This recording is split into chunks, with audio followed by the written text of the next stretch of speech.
বাড়ির অনেক সদস্যই আছে এখনও পর্যন্ত ওল খেতে চায় না। তো আমি একটা ওলের রেসিপি বানাবো, বাড়ির সবাই হাত চেটেপুটে খাবে। তো চলো এখানে ওলটা অর্ধেক সেদ্ধ করতে দিয়ে দিলাম নুন হলুদ দিয়ে।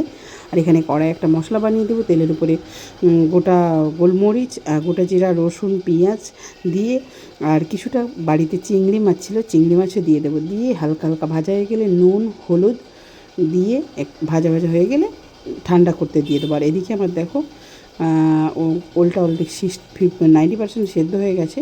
তো নামিয়ে নিলাম। আর এখানে একটা কালো সর্ষে আর নুন দিয়ে ভালো করে ঘুরিয়ে নিলাম। তারপরে ওই যে পেঁয়াজ দিয়ে মশলাটা বানিয়েছিলাম, কাঁচা লঙ্কা দিয়ে ওটা জল দিয়ে একটু পেস্ট করে নিলাম। তারপরে এখানে ওলটা একটা টিফিন কারির মধ্যে দিয়ে মশলাটা দিয়ে জল দিয়ে ভালো করে ঘেটে ওপর থেকে কাঁচা সর্ষের তেল আর কাঁচা লঙ্কা ছড়িয়ে স্বাদ অনুযায়ী নুন দিয়ে তারপরে প্রেশার কুকারের মধ্যে দিয়ে দিলাম। 3টে সিটি পড়লেই আমরা নামিয়ে নেব। দেখো আমার ওলের ভাপা কিন্তু রেডি, দারুণ টেস্টি, সবাই একভাবে হাত চেটেপুটে খাবে।